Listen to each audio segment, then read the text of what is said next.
Hola, mi nombre es Gabriel Barrandegui de Gabas Technologies, consultor informático e implementador de nuevas tecnologías para empresas y profesionales. Ahora les presento este nuevo tutorial y espero que lo disfruten.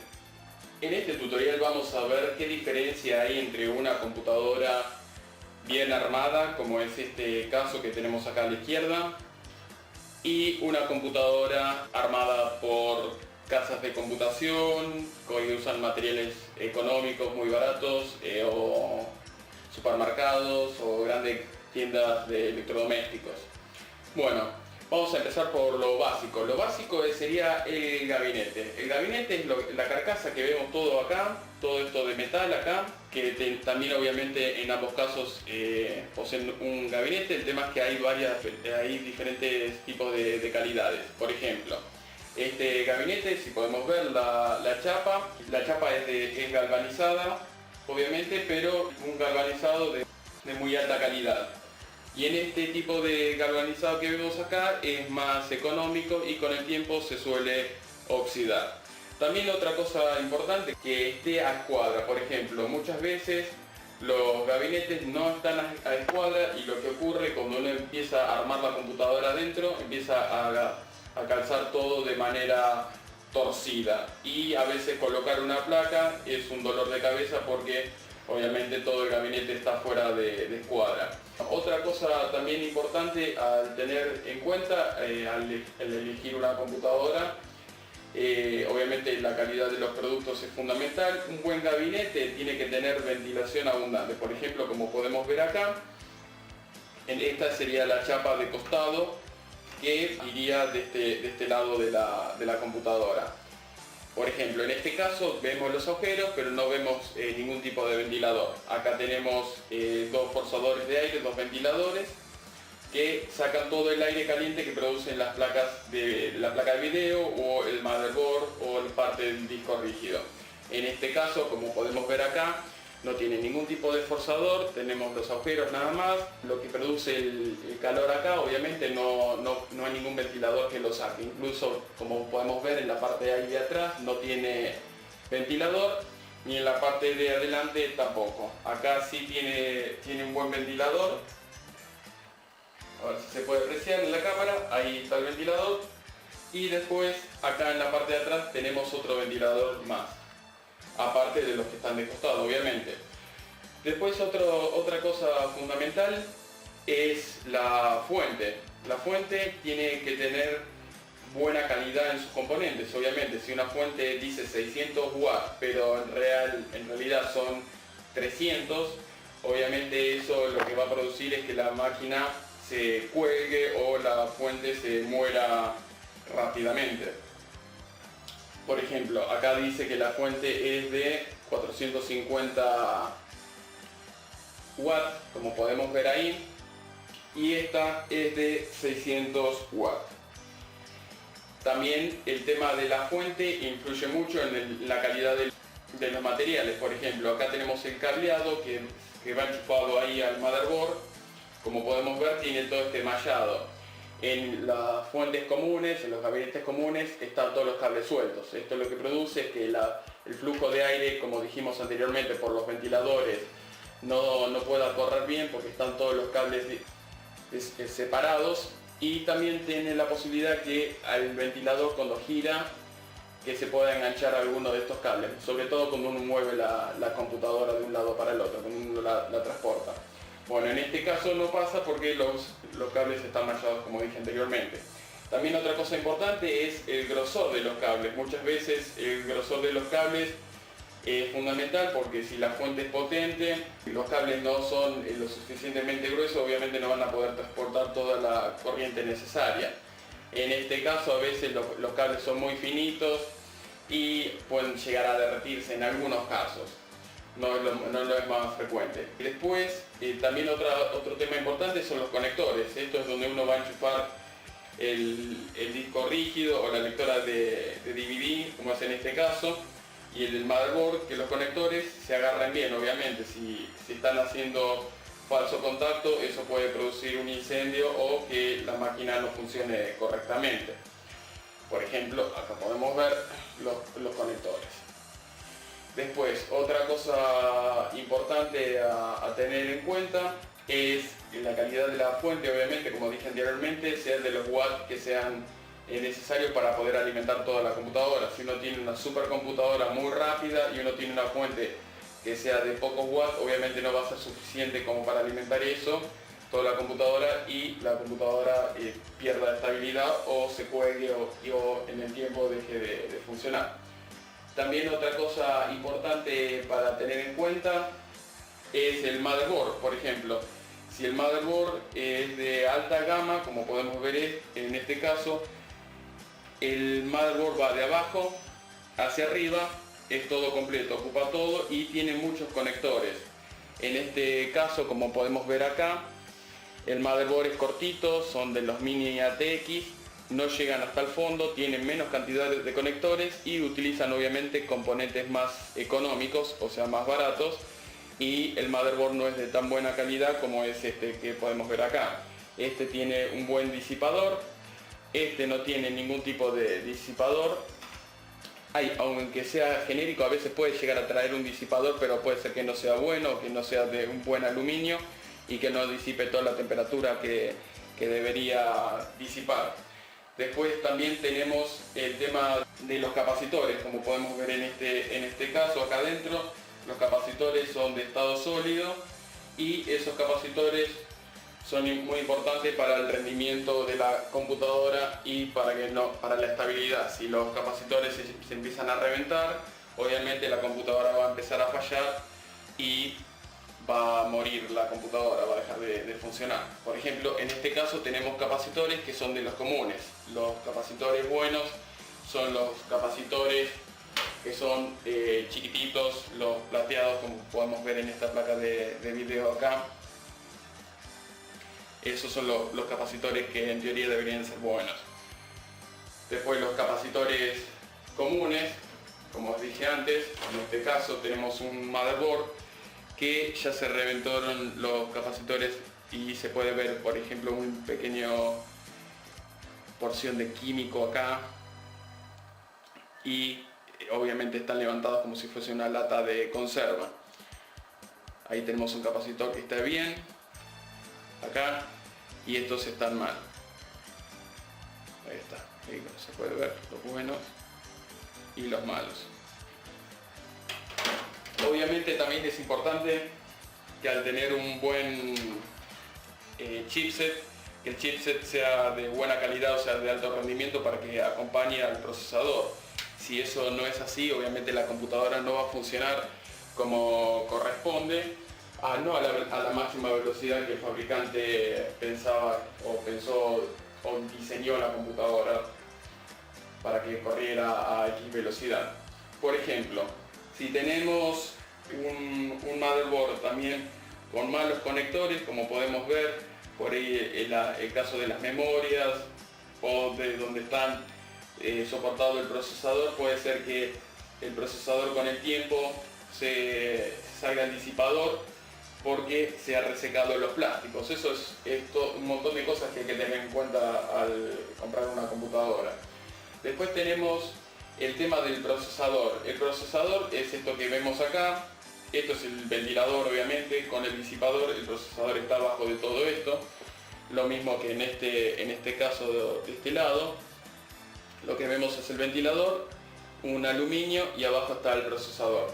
Si hay procesadores que son de alta gama y de procesadores de baja gama. Los procesadores de alta gama tienen más memoria caché y más velocidad, lo que serían los megahertz o gigahertz. Por ejemplo, un procesador puede ser 3 gigahertz y tener 8 megas de caché. Eso va a ser mucho mejor que un procesador que funcione a 3.5 GHz y tenga 1 mega de caché, independientemente de la cantidad de núcleos que tenga. Obviamente todo eso es importante. Cuanto más núcleos tenga, más rápido va a funcionar la computadora. Después, otra cosa que hay que tener en cuenta es la memoria. Hay memorias que son de marca, las estándar, y tenemos las que son premium. Por ejemplo, las estándar son como las que podemos ver acá. que no tiene ningún tipo de disipador, y acá sí tiene todo un disipador a lo largo del chip, de un lado y del otro. En este caso, del otro lado no tiene ningún tipo de disipador. Después, otra cosa importante es la velocidad de la memoria. Por ejemplo, hay memorias, depende obviamente cuando estés mirando este video, pero hoy en el 2012 las memorias más rápidas son de 1600 MHz. Hay memorias que son de 1300 o de 1000, incluso para abajo también hay de 800 o 400, pero esas son máquinas más viejas. Obviamente, cuando uno arma una computadora, por ejemplo hoy en día, hay memorias que son de 1000 MHz. Si uno pudiera poner en el motherboard, por ejemplo, una memoria de 1600 MHz, pero por ahorrarse algunos dólares pone una de 1000, obviamente la computadora va a funcionar más lento. Aunque tenga la misma cantidad de memoria, por ejemplo, uno puede tener una memoria de 4 GB, pero si funciona a 1000 MHz no es lo mismo que si funcionara a 1600 MHz. Entonces muchas veces cuando uno ve por ahí en el diario o te ofrecen computadoras económicas y uno no sabe bien por qué, uno puede ver la cantidad de gigas que tiene la memoria, pues en dos tipos de computadoras diferentes pueden tener 4 GB, y en la otra ocasión pueden tener 4 GB también, pero en una ser de 1600 y la otra de 1000 MHz. Después, obviamente tenemos las marcas de las memorias. Puede ser Kingston, pero puede ser que la memoria sea una copia. A veces en el mercado hay muchos falsificadores que sacan memorias que son parecidas a las originales, pero no son las reales. Después tenemos otra cosa para tener en cuenta, es el disco rígido. Por ejemplo, hay discos rígidos Samsung o Western Digital o Seagate, y esos son buenas marcas, pero también, como el tema de las memorias, pueden ser discos rígidos de 5400 vueltas o de 7200 o de 10000. Obviamente si tenemos un disco de 500 GB o de 1000 GB, pero las velocidades son diferentes, obviamente la velocidad del disco rígido va a ser diferente y eso va a influir en la computadora en general. Entonces, si uno tiene dos computadoras iguales, por ejemplo una buena y una de baja calidad, puede ser que el disco rígido sea de 500 GB ahí y que sea de 5400 revoluciones, y tener una buena computadora acá y que el disco rígido sea de 500 GB y de 7200 revoluciones. Entonces ahí también va a influir de la velocidad de la computadora en general. También otro concepto que hay que tener en cuenta es la cantidad de caché que tenga la computadora dentro, en el disco rígido. Si el disco rígido tiene poca memoria caché, obviamente va a ser más lento que el que tenga más memoria caché. Después, otra cosa a tener en cuenta es la placa de video. Si la computadora tiene una placa de video independiente, como es en este caso, la computadora va a funcionar mejor, sobre todo para los juegos, y la computadora en general, aunque uno no la utilice para jugar y uno vea videos en YouTube, obviamente la computadora va a ser mucho más rápida y más eficiente, porque va a tener una placa de video independiente. En este caso, como podemos ver, esta placa de video viene incorporada en el motherboard y esta es independiente. Si uno quiere la puede sacar, poner una placa de video más potente y eso es todo. En este caso uno podría llegar a agregarle una placa de video, pero como dijimos anteriormente, si el chipset no es bueno, por más que uno tenga una super placa de video, no va a funcionar a la máxima potencia que podría dar la computadora. Después, otra cosa a tener en cuenta sería la lectora de DVD. Muchas veces en el mercado hay varias marcas, por ejemplo LG, tenemos Sony y tenemos Samsung. Si la lectora, por ejemplo, las lectoras Sony y Samsung normalmente con el tiempo, a los 6 meses, al año, empiezan a tener problemas de la bandeja para sacar y poner los DVDs, y lo mismo para la lectura. Entonces, lo que funciona muy bien hoy en día son las LG, pero bueno, mucha gente no lo sabe y piensa que por ahí Sony es mejor que LG o Samsung. Y eso lo que ocurre es que cuando uno utiliza este tipo de lectoras en las computadoras, con el tiempo suelen tener este tipo de problemas, aunque sean de marcas conocidas. Obviamente en lo que es computación, LG hace lectoras muy buenas. Y después también tenemos otra cosa fundamental, que es el armado de la computadora. Muchas veces no le ponen todos los tornillos como corresponden. Como podemos ver acá, tenemos puestos los tornillos en cada conector del motherboard, y a veces pasa que las máquinas que son económicas les ponen pocos tornillos y las arman así nomás. Después también lo importante es tener un buen armado en los conectores, que los conectores estén bien puestos y que no hagan falso contacto. Si uno tiene falso contacto, a veces puede ocurrir, por ejemplo en este caso, como podemos ver acá, que tiene un manchón negro en este caso, y se ha derretido los puertos USB por estar mal conectados o conectados al revés.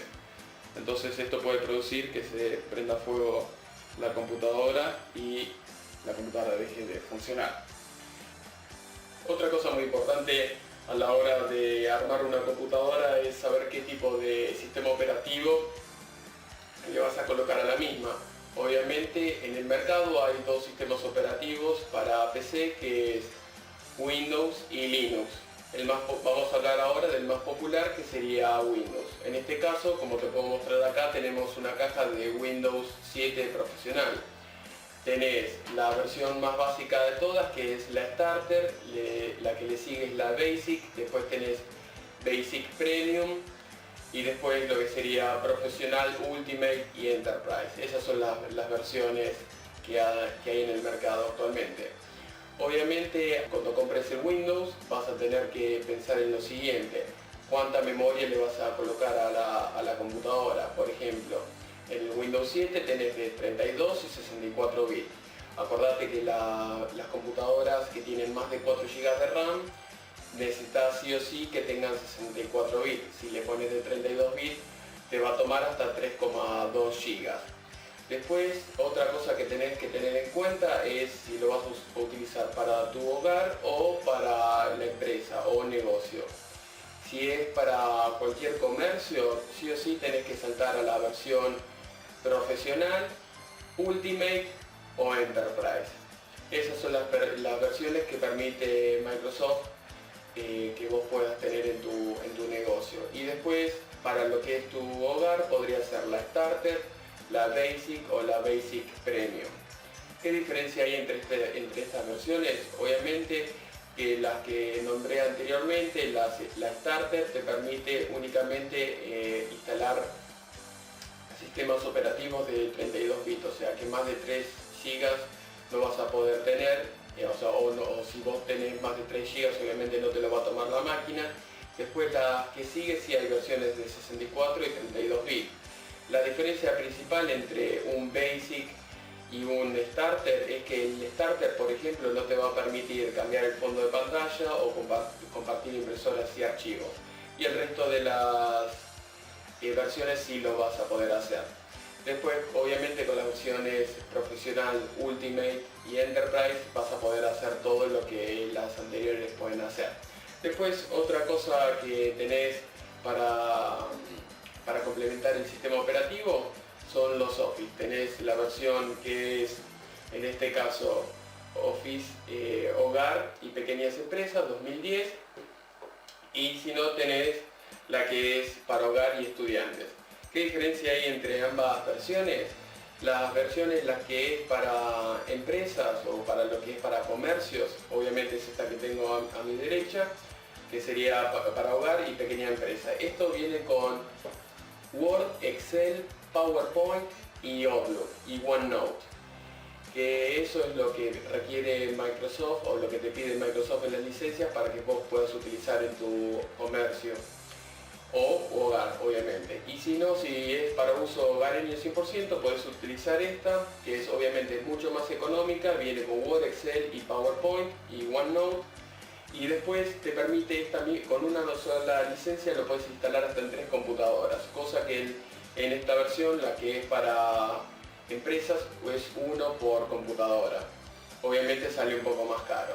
Después ahora a continuación te voy a poner una tabla de comparaciones para que puedas ver las diferentes versiones de Windows y las diferencias más notorias entre cada sistema operativo. Básicamente es eso, por más que salgan el Windows 8, siempre tenés la versión común y la versión Pro, que la versión obviamente Pro es para comercios, y lo que sería para, siempre podés utilizar el 2010 o el 2011, 2012, las versiones que salgan en el futuro, pero siempre van a estar divididas en lo que sería hogar y lo que sería comercio. Espero que te haya servido este video y nos vemos hasta la próxima. Espero que hayan disfrutado este video. Haciendo clic arriba en suscribir podrán recibir nuestros últimos videos, y si el video fue de tu agrado, haz clic en el botón me gusta que está abajo. Nos vemos hasta la próxima.